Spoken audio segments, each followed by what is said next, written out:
Hello students, I'm Dr. Himanshu Kandpal, Assistant Professor English, Government MS College for Women, Bikaner.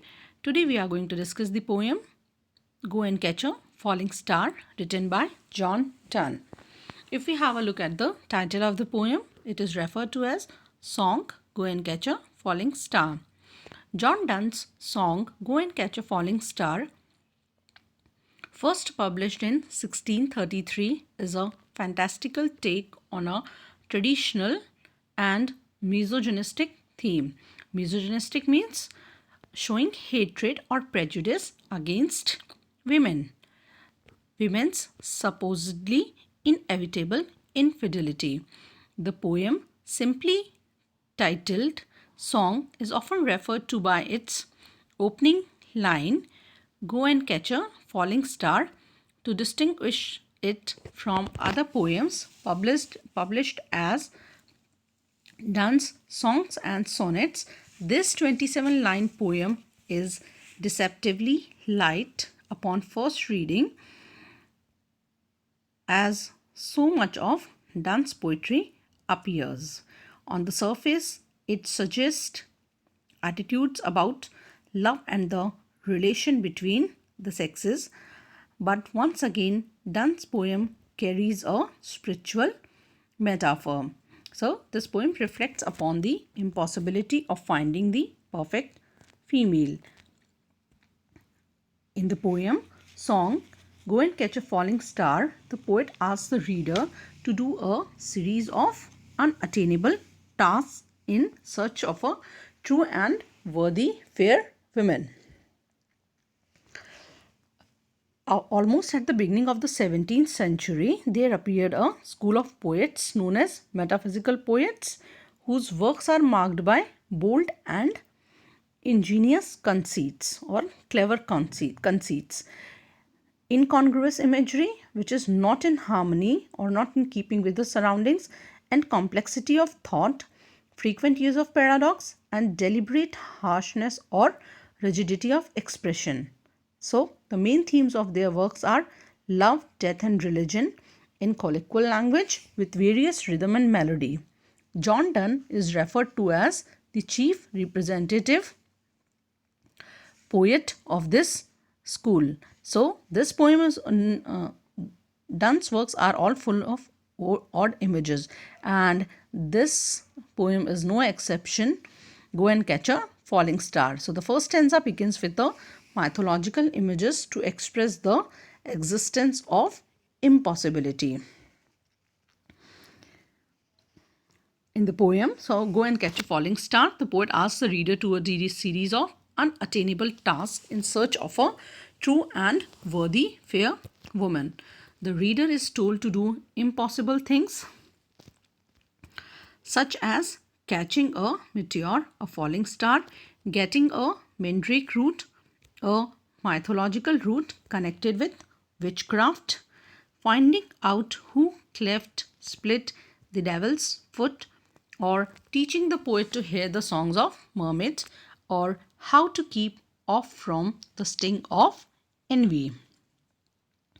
So, in the first stanza, the poet mentions a number of impossible tasks. He says that just as it is impossible to do these jobs, in the same way, it is impossible to find a faithful woman.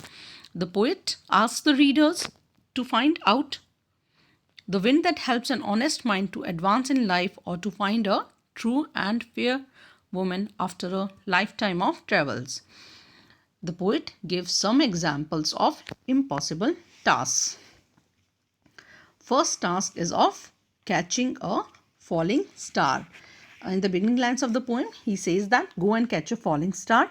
And the second line, he says, get with child a mandrake root. First, we all know that one can pray when he sees a falling star, but he cannot catch it. Therefore, it is an impossible task. Go with child a mandrake, get with child a mandrake root. Second task is of getting a human child from mandrake roots. Just as nobody can beget a child on the forked root of the mandrake plant, a plant which has human qualities, so also one cannot discover a woman who is faithful to her lover. Mandrake is a human lookalike tree. Pharmaceuticals prepare medicines from it. Then gives its example and says that it is impossible to get a human child from this tree. Third task, tell me where all the past years are. No one knows from where the time comes and where does it go. Thus, it is also an impossible task. The poet adds another task, which is of finding the name of a person who cleft devil's foot or who cleft the devil's foot. But no one knows who clove them. Therefore, it is an impossible task. Fifth task is of listening, music of mermaid. Teach me to hear mermaids singing or to keep off mermaid singing. Mermaid is the character of myth that has a body of woman, whereas tail of a fish instead of legs. The poet knows that it is a mythical character which does not exist, therefore it is not possible to listen its music. The last task is somewhat satirical. Human nature is unchangeable. Writer says that, or to keep off envy's stinging and find what wind serves to advance in honest mind. Envy was there even in Satan, as evident from Paradise Lost, a great work by John Milton. It is also there in humans. No one could remove envy or to keep off envy's stinging. No one could remove envy from human nature. It is still part of human nature. Therefore, it is impossible to change it.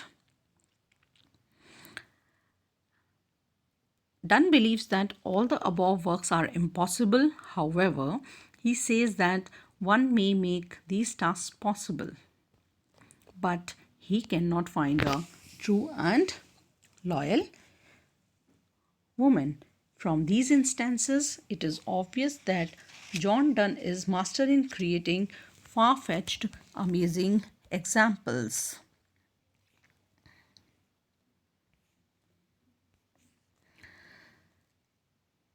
In the next stanza, Donne maintains the flow of poem and illustrates another task, though not impossible.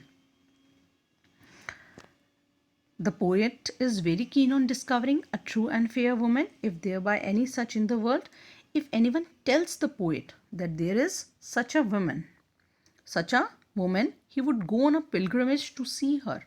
She would really deserve his admiration and worship. The poet, however, feels that journey will be futile. So, in the second stanza, he says that if thou be best born to strange sights, things invisible to see, ride 10,000 days and nights till 8 snow white hairs on thee. The poet says that if a person has superhuman qualities, he can say strange things. He can travel 100 miles to see nature. The use of hyperbole is understandable.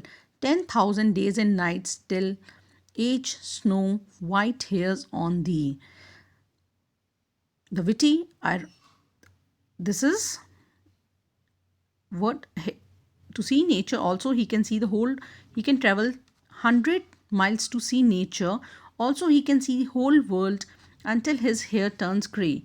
Even that person cannot find a faithful woman. From this stanza, thou then when returnst wilt tell me all strange wonders that befell thee, and swear nowhere lives a woman true and fair. He says that, the writer says that both constant, a woman who is both constant and beautiful he will not be able to find such a woman. From this stanza, it seems that no one can convince Donne regarding female nature. He is against existence of loyalty in beautiful women. He is right or wrong, it is another matter, yet his presentation and comparison between different things is praiseworthy. Donne is talking about two things, true and fair. He is talking about the woman who is beautiful and loyal. One can find faithfulness in an ugly woman, but not in beautiful woman. A woman is constant. He feels that a woman is constant only when she is ugly and there is no one to love her. A beautiful woman who is the object of common admiration can never be constant to any lover. If anybody tells the poet of a woman who is both fair and true, the poet would go to her as on her pilgrimage to holy shrine. One can find faithfulness in ugly women, but not in beautiful women. Here the magical things of first stanza are presented as just within the realm of possibility. A gifted person might be able to find them. However, he still never be able to find a faithful woman. This makes women's fidelity even more legendary than a mermaid.